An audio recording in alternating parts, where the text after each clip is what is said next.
부모님이 한쪽은 변호사, 한쪽은 의사 이런 분들이 있어요. 대치동에 꽤 많은데 이분들은 옆에서 아무리 뭐 토플 해야 된다, 씨알도 안 먹혀요. 만약에 진짜 영어 잘하고 싶다, 다른 거 뭐 하나도 안 해도 돼요. 딴 거 다 포기하고 영어 하나만 2달 이거 하잖아요. 다른 사람이에요. 이렇게 하세요. 안 되면 찾아오세요. 제가 책임져 드립니다. 얘네들은 초등학교 5학년 때 고등학교 1학년이나 2학년 모의고사 보잖아요. 1등급이 나와요. 근데 더 중요한 건 뭐냐면은 이 친구들은 수능이나 모의고사 문제집으로 공부를 한 적이 없어요. 어떤 경우에는 문제도 한 번도 안 풀어보고 자 태어나서 처음으로 그냥 모의고사 그냥 본 거야. 시간 돼서 보게 하잖아요. 그럼 재미로- 1등급이에요. 그 비밀이 뭘까요?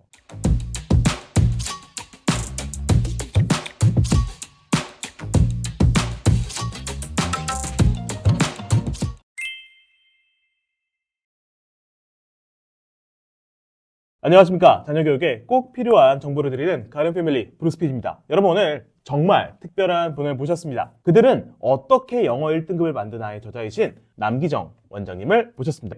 우리 시청자분들께 소개 한마디 부탁드려도 될까요? 안녕하세요. 대치동에서 정영어학원을 운영하는 남기정입니다. 온라인으로는 대치동 영어학원 내부 고발자라는 채널을 운영하고 있고요. 클래스박스로 강사분들에게 도움을 주고 있습니다.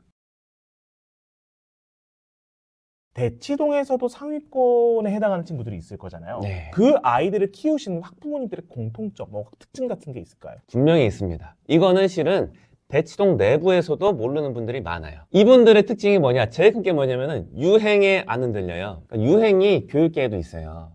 예를 들어서 미국 교과서. 이게 유행의 때가 있었고 지금도 좀 유행이거든요.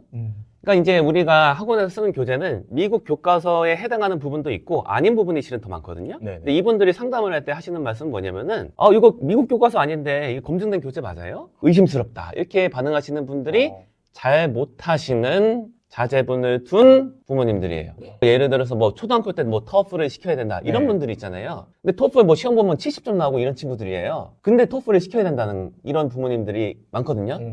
약간 이런 남들 분들은 자제분들이 공부를 잘하기 되게 힘들어요. 왜냐면은 부모님이 걸림돌이에요. 안 맞는 거예요. 토플은 실은 저기 대학생들 입학할 때 그 쓰는 맞아요. 시험이잖아요. 대학 입학에 필요한 영어 내공이 토플 그냥 봤을 때 70점도 안 나오는데 그걸 시키려고 하시는 거예요. 이거 당연히 안 되죠.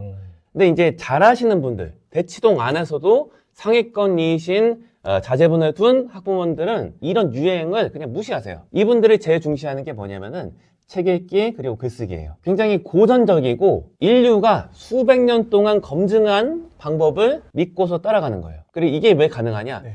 이분들이 이 방법으로 성공을 했어요. 그래서 뭐 우리 흔히 요새 뭐 아이비 교육 이렇게 말하잖아요. 네네.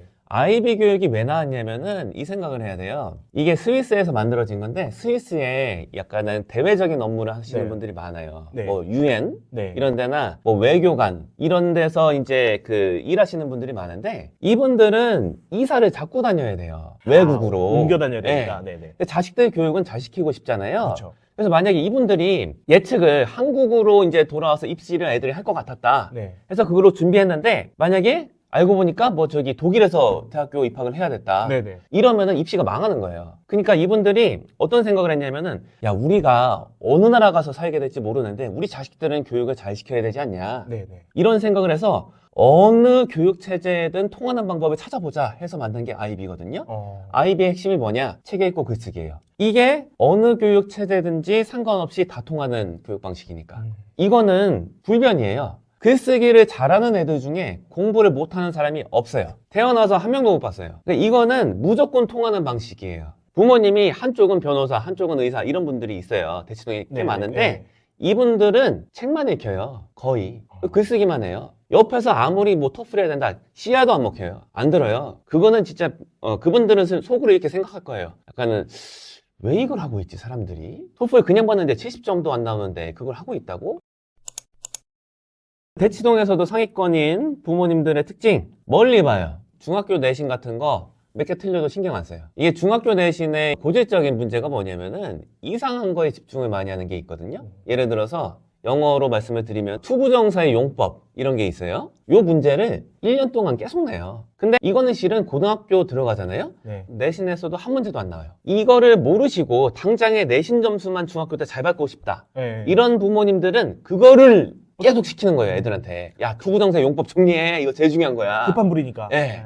근데 진짜 대치동에서도 상위권인 분들은 이거 신경 가세요. 안 흔들려요. 내신 몇 개 틀려도 신경도 안 써요. 그냥 글 읽고 많이 생각하고 글 쓰면은 그러면 됐다. 근데 요거는 확실하게 확인을 하세요. 그 내신 점수를 물어보지도 않는 부모님들이 많아요. 진짜 초상위권 애들 중에. 이분들이 아이들 기를 때 중시하는 게 뭐냐면은 예의가 발라요. 진짜 초상위권 애들은 모난 애들이 없어요. 왜 이러냐? 이유가 있어요. 예의가 없잖아요? 네. 선생님들이 잘 알려주기가 싫어요. 최소한으로 해야 될 거, 꼭 해야 될 것만 하고 얘한테는 엑스트라로 더 주는 게 없어요. 이 예의가 없는 애들은 어떻게 수업에 임하냐? 딱 수업에 들어와서 이렇게 해요. 한번 가르쳐 보라고. 나를 설득시켜봐. 이렇게 나오는 거예요. 이런 애들이 어떻게 잘 배우겠습니까? 이 예의가 바르기 때문에 선생님을 또 존중해요, 이분들이. 그렇기 때문에 아이들이 그거를 답습하거든요. 아, 선생님은 존중할 가치가 있는 분이구나. 그러면 선생님이 알려주는 것들을 내가 귀담아서 잘 듣고 마음에 새겨야겠다. 이 태도가 돼 있는 거예요. 정말 선순환이네요. 예, 예의가 이래서 중요해요. 원장님, 그러면은 정말 원장님 말씀하시기를 독서와 글쓰기가 그렇게 중요하다고 말씀하셨는데, 자, 이제 시청자분들 지금 이쯤에서 그래 궁금하실 것 같아요. 어떻게 공부시켜야 되는데요? 자, 이 부분입니다. 자, 그러면 독해는 어떻게 해야 돼요? 독해는 책을 많이 읽어야 되는데 100쪽짜리 책을 100권 읽으면 됩니다. 간단해요. 이게 10,000페이지거든요. 네. 이 정도를 안 읽고서 학군지에서 내신 1등급 받을 생각을 하면 안 된다. 제가 그거를 한 애들을 본 적이 없어요. 10년 동안. 진짜 잘하는 애들. 내신 1등급, 수능 1등급. 네네네. 학군지에서 이렇게 나오는 애들은 100% 책을 다 200권 이상 읽었어요. 얘네들은 실은 말씀드리면은 초등학교 5학년 때 고등학교 1학년이나 2학년 모의고사 보잖아요. 1등급이 나와요. 근데 더 중요한 건 뭐냐면은 이 친구들은 수능이나 모의고사 문제집으로 공부를 한 적이 없어요. 어떤 경우에는 문제도 한 번도 안 풀어보고 자 태어나서 처음으로 그냥 모의고사 그냥 본 거야? 시간 네. 재서 보게 하잖아요? 그럼 재미로 1등급이에요. 거의 안 틀려요. 그 비밀이 뭘까요? 책을 많이 읽은 거예요. 수능 공부 아예 한 적이 없어요. 모의고사 문제 유형 본 적도 없어요. 책을 100권, 200권 이상 읽었기 때문에 그냥 보는 시험이 1등급이에요. 근데 제가 이렇게 말씀드리면 좀 마음 아파하실 수 있는데 최상위권이 아닌 분들의 부모님들 특징이 뭐냐면은 이건 안 해요. 점수만 빨리 높여달라고 하는 거예요. 책은 제가 관심이 없어요. 지금 우리 애는 수능이 급하다니까요. 급하 죽겠다니까요. 전 다시 말해요. 수능이 급하면은 책을 읽으시면 된다고. 그 단계에 맞는 거. 말이 안 통해요. 이게 제일 차이 나는 거예요. 이게 의식 차이예요.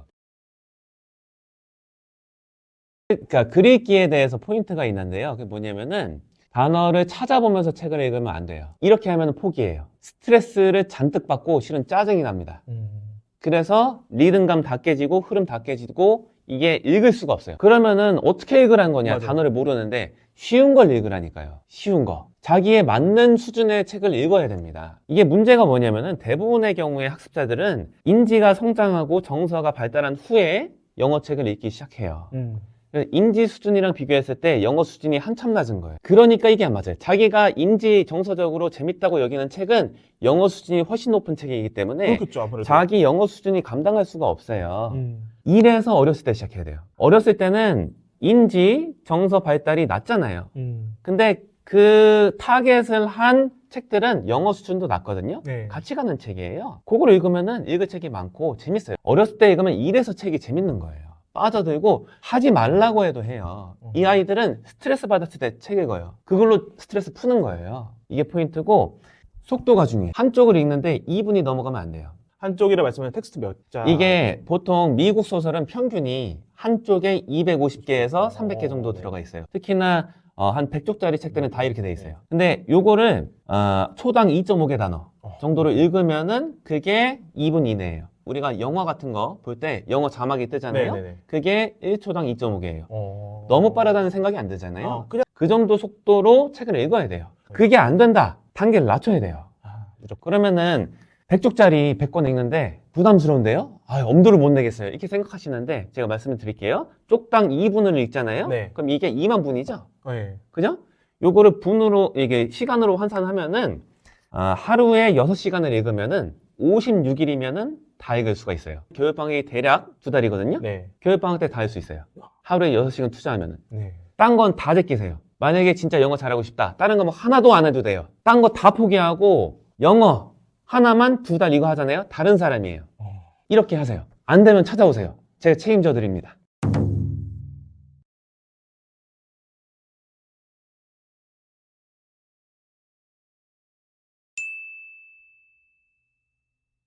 제가 본 적은 있어요. 200권을 읽었다는데 못하진 않는데 중위권 정도인 아이들을 본 적이 있는데 그 아이들은 그냥 그림만 보고 이렇게 했던 아이들이거든요. 요거를 방지하는 게 글쓰기인 거예요. 우리의 책은 많이 읽었는데 안 되던데요 라고 말씀하시는 분들이 다 여기 있네요. 여기 있어요. 하브르트가 왜 잘 먹히냐면은 읽은 걸 갖고서 얘기를 하잖아요. 그렇죠. 이래서 확률이 높은 거예요. 저는 여태까지 교육계에 있으면서 뭐 온갖 방법들을 실은 많이 접해봤는데 네. 이거보다 확률 높은 방법을 본 적이 없어요.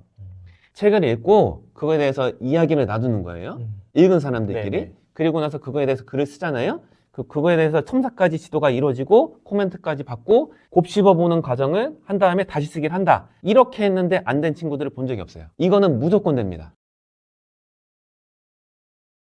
이거 영작 언제부터 어떻게 해야 돼요? 영작은 어렸을 때부터 하는 게 좋은데요. 책을 읽으면서 동시에 쓰게 하면 돼요. 제가 조카를 가르치는데요. 조카가 영어를 거의 안 했었어요. 사람들 말하잖아요. 파닉스 먼저 배우고 그 다음에 맞아, 책 맞아. 읽기 하고 네. 글쓰기는 나중에 하는 거다. 아니에요. 동시에 다 같이 하는 거예요. 얘가 지금 읽는 책이 AR 1점대 책이에요. 1. 네. 한쪽에 있는 단어가 5개. 뭐 이런 책이에요. 코끼리랑 돼지 나와서 맞아요. 서로 일본. 말하고 이런 책인데 이걸 하면서 쓰기 같이 하고 있어요. 어떻게 해요? 이거 읽은 거에 대해서 무슨 일이 쓰는지 써. 영어로. 못 쓰겠으면 한국어로 먼저 쓰고 그 다음에 영어로 바꿔. 어떻게? 사전 찾아서. 사전도 못 찾겠다. 번역기 돌려. 그리고 번역기 돌린 다음에 쓴 다음에 매칭 시켜봐. 제가 질문을 해요. 네가 써놓은 거 이거 읽어봐. 하면은 떠듬떠듬 조금은 읽어요. 틀린 거 교정해주고 한국어로 이런 뜻이면은 영어로 이렇게 써야 돼. 해주잖아요. 네. 같이 돼요. 글쓰기가 잘 안 되는 이유가 뭐냐면 자기적인 방법으로 배워서 안 돼요. 글쓰기는 실은 크게 3가지 방법이 있어요. 첫 번째는 자기의 일상에 있는 일을 자기가 그냥 생각해서 쓰는 거예요. 일기. 이게 일기예요. 이게 제일 중요해요. 이게 어렸을 때 해야 될 거예요. 그 다음에 해야 될 건 뭐냐면은 자기가 읽은 내용을 바탕으로 요약해서 쓰기 혹은 감상 쓰기. 네. 마지막으로 보조적으로 이루어지는 게 패턴 익히기. 예를 들어서 영어 영작 패턴 쓰기. 이런 책이 요새 인기 많거든요. 이거는 실은 앞에 있는 2개 방법을 안 쓴 애들이 그냥 쓰잖아요. 네. 망해요. 의미가 없다는 거잖아요. 의미가 없어요. 이거는 얼핏 보기에는 체계가 있어 보이거든요. 정말. 네. 근데 이거는 망하는 방법이에요. 왜 망하냐? 이거는 휘발성이 엄청 강해요. 이게 2달만 지나면 기억이 날 리가 없어요. 왜 안 되냐? 자기의 생각을 쓴 게 아니에요. 일기를 쓰면 뭐가 좋냐면은 자기의 생각을 자기가 쓰는 거잖아요. 네. 이건 실용과 맞닿아 있어요. 그 아이들이 절실하게 느껴요. 그리고 읽은 거에 대해서 생각하고 대화한 다음에 글 쓰는 것도 비슷해요.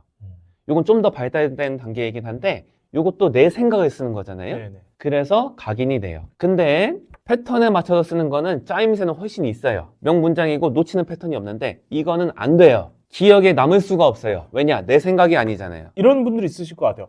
그 명문장도 계속 이렇게 암기시키고 반복하면 그래도 좋은 거 아니에요? 이렇게. 그게 지속 가능성이 없어요. 그래서 포기하는 거예요. 이런 책들의 문제가 그거예요. 전 단계 거를 고려 안 했어요. 이거는 보조적으로 가야 돼요. 여태까지 패턴책, 구문책으로 이거를 익혀갖고 글을 잘 쓰는 사람은 한 명도 본 적이 없어요. 그런데 자기 생각을 영어로 표현하고 요거를 많이 했던 사람 중에는 글 잘 쓰는 사람 엄청 많이 봤죠. 패턴 익히기, 구문 이거 네. 패턴 따라 쓰기는 도움이 되는데 어떤 사람한테 도움이 되냐? 네. 그 전 단계 거 일기 쓰기랑 읽고서 생각하고 토론하고 글쓰기를 한 사람한테는 도움이 돼요. 그게 된 사람들은 그 패턴 책을 보면은 머리에 쏙쏙 들어가요. 한 번 보면 거의 안 까먹어요. 왜냐면은 실용에서 시작됐기 때문에. 근데 역으로 시작하면은 망한다. 그 책에서 말씀하시기를 시험용 듣기와 실용적 듣기가 있다고 하셨는데 네. 어떻게 해야 될까요? 일단은 저는 이제 권장하는 사항은 듣기는 시험용 듣기 정도로 머무는 게 괜찮다. 실은 만약에 중학생 이상이다 하면은 어느 정도는 그 문제집으로 듣기 하는 거 있잖아요. 리스닝. 예, 리스닝 책. 네. 그 정도 하면 돼요. 듣기는 좀 힘을 빼면 돼요. 책 읽기가 훨씬 중요해요. 듣기는 어렸을 때 그 좋아하는 주제로 영상물 정도 그냥 틀어주고 그 정도만. 접하게 하는 거 혹은 오디오북 있잖아요.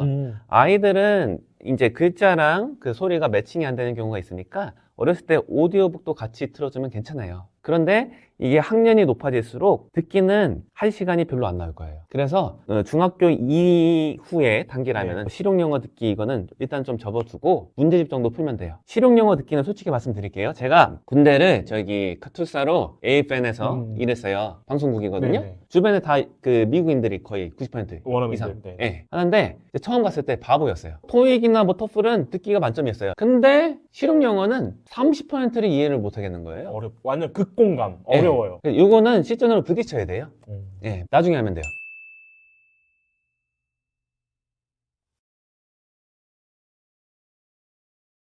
영어 말하기는 일단은 영어로 말할 상대가 있어야 됩니다. 아이가 영어로 말을 잘하려면은 부모님이 영어로 말을 하면 돼요. 이거는 안 하려고 하잖아요. 못 하잖아요. 차선책을 생각해보자 이거예요. 유학을 보낸다.